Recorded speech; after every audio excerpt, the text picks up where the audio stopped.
Alright guys, welcome back. And now we're going to start working on adding our money. It's going to be a two-side process. We're going to have the backend and the front end. And here we're going to start from the backend. And just a quick overview of what we'll be doing. I'm going to have a table where I can record the whole money adding process. So the whole idea is we are going to be using a gateway platform, Paystack in this case. We are going to add money from the front end. It's going to create a reference for us, and we want to be able to track that reference, which is not going to be something we'll do anyways, but we want to have the infrastructure for that. So without any further ado, let's actually get into this and see what I actually intend to do. So first thing first, I'm going to create a new migration to add the new table I'm talking about. And again, that's quite straightforward. We have make C_M, then the name. The name in this case is going to be add money. And with that done, we have new migrations. So if we come back to the migrations folder, we have the new one here. So in here, we want to write our quick migration. And I've prepared the structure for that, so we won't have to bother about writing it from scratch. So here is what it looks like. And there's something a little bit new here. So here we have user ID integer not null references this. And you'll be wondering, this is quite different from the way we used to define it. So yeah, if we come back to the account setup, so contrary to what we have here where we define the user ID differently, then define the foreign key differently, we can also do the same thing in a one-liner mode with what we have here. So you define the field, then you specify the constraints straight up. So yeah, that's it about the table, and now we can make our migrations. But before we do that, let's specify the down process, and that's quite straightforward. We drop table if it exists. And the name of the table is add money, or rather, money records. Okay, so now let's make the migration. All right, so the migration was made successfully, and we're good on that note. So the next thing to do now is to define the query for that. So we'll come back here, define new file, money_record.sql. Okay. So again, I already have the structure for what we intend to have here. So as to fast track our process, I'll just copy and paste it. So in terms of quick explanation, we have the create money records, and here we're inserting the user ID, the reference, which we are going to get from when we send the money, and the reference will be what we use to track the status of the money. So also we'll need the status here, then finally the amount of money we are actually tracking. So we can get money record by reference, we can get money records by status, because we can have multiple records with the same status, and we can delete our money record if we need to. So yeah, that's it about that. And with the addition of the query now, that means we have to run make SPLC. And that works as well. So if we come back to the SPLC and go to the models, we should see the update for that. As well, we have the money records SPL.grow here.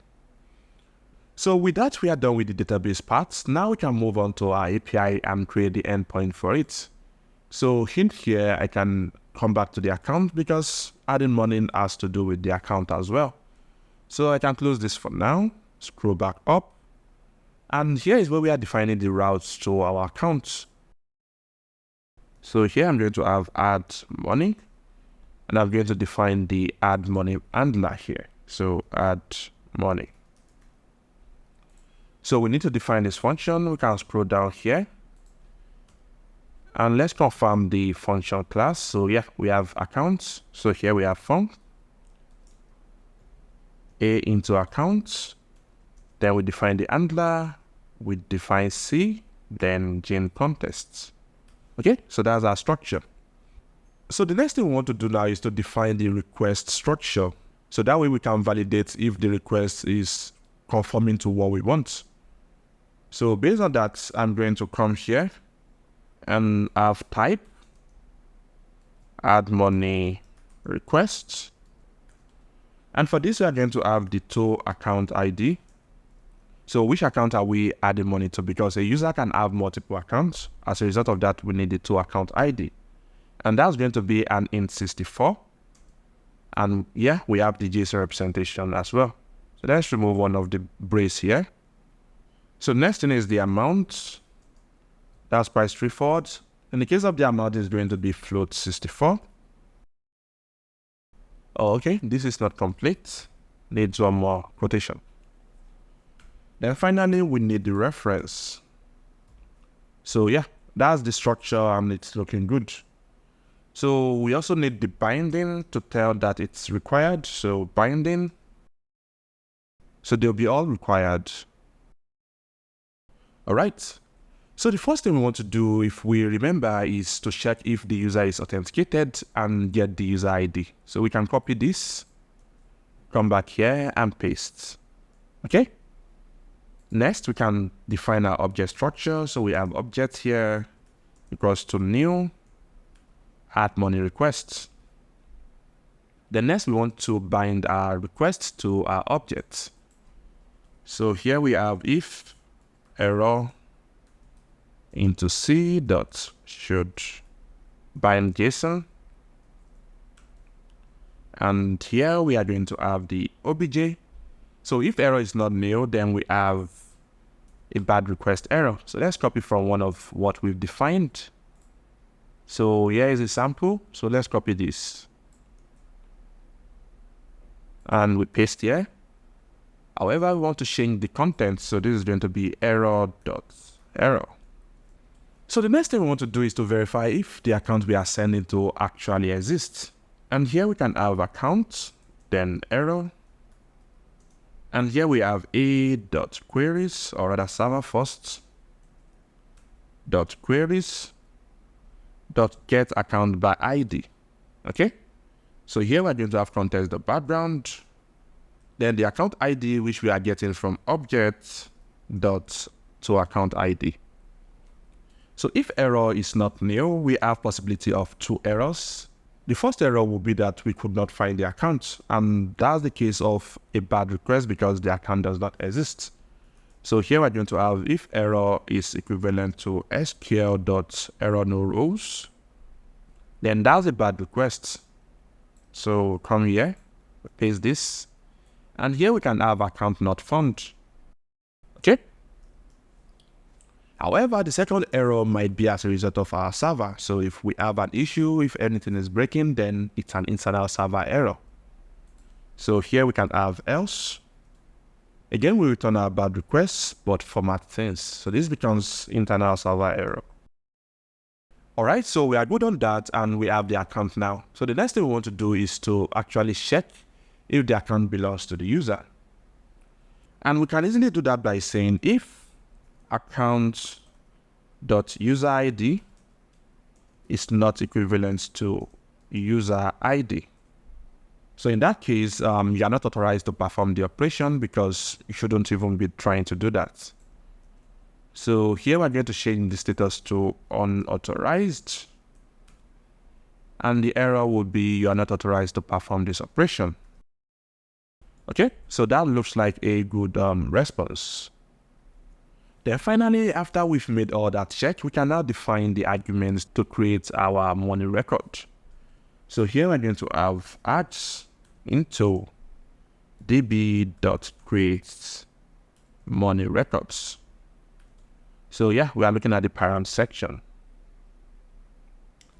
So the user ID is going to be the user ID. We can get the user ID from anywhere. So we can go with whichever we want. Actually, I think we should go with the account user ID because it's going to have the same structure as the one we are sending to. Then we have the status, and by default, the status would be pending. That is what we are going to update later on. Then we have the amount, and that is going to come from the object.amount. And finally, we have the reference, again, from the object.reference. Okay, cool. So next, we want to create the money record. However, I don't need the object that is going to come as a result of the creation. So instead of having the object, I'm just going to have an underscore, then error. And because error is not a new variable, I'm just going to have equals to there. Then now I can have a.server.queries dot create money record. So again, we send contest dot background, then we send our arguments. Okay, cool. So if we come back to our query, or rather our definition, one thing you notice here is that the reference is defined as unique.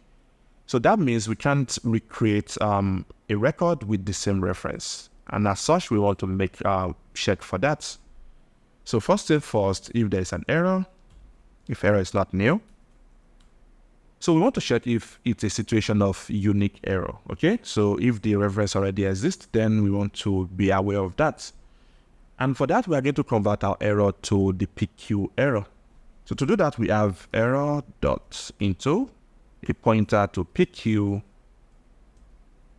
dot error. So the result of this is going to be a PQ error and an OK.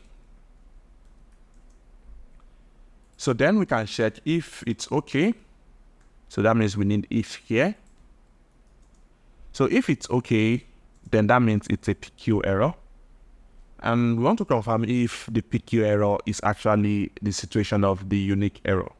And to check that, we have if PQ.code is equivalent to 23505. So that means it happens as a result of a unique constraint. So again, let's return our error. So in this case, it's a bad request error. So come back here. So here we can have record with reference already exists. All right, cool. And anything else is going to be an internal server error, and we can just have that here. Let's just return this. And this time around, we rather actually need the internal server error, this. Okay. So this is just to add the money record. So after creating the money record, the next thing is to kind of create a cron job to check the status of your record to know if the transaction is successful or not. So technically, we can just have something here. Okay, so yeah, this is what we want to do after doing this. So subsequently, we want to, based on the status of the record, confirm if the transaction was successful or not. However, due to our situation, we are going to be working mostly with tests, so anything that happens almost immediately. So what we will do instead is update our balance. And to do that, we can create the new balance argument. So here we can have add, or call it argsb. And here we're going to have db.update account balance news param. Okay. And the param we need there would be the ID of the account, which is account.id. Then the new balance is going to be the amount, which is object.amount. Okay. Now we can create the updated balance. Again, we don't need the object. We just need to let the user know that this is successful. So I'm going to have underscore here again, then the error. So here we are going to change this to update account balance new, like that. Here we're going to have context.background, then the argsb. Okay, this should be equals to. So in this case, the only error we can have would be an internal server error because we've validated every other thing. And as a result of that, we just check if error is not new. So if error is not new, I'm returning this internal server error. Then finally, I'm returning to the user that the operation was successful. So I can do that with c.json into http.status. Okay. Then gin.h into success, or rather message, updated account balance. All right. So this is all we have to do in preparation to add in our money. So the next thing we'll do now is to go back to the front end, actually create the paystack instance, pay money with our card, then send the response here. So once we pay money, we should get a reference back, which we are going to send alongside our body to here, and we will record it. And also, we've not tested. We should technically use Postman to test, but I think that would be too stressful. So far, so good. We've not tested any of our endpoints. And I think it's going to be nice to do that after we are done with the front end. So I think we have an idea of what we are going to be doing next. So stick around for that. Again, if you enjoyed the episode so far, kindly leave a thumbs up. Let me know what you think in the comment section. And I'll be seeing you in the next episode. Bye for now.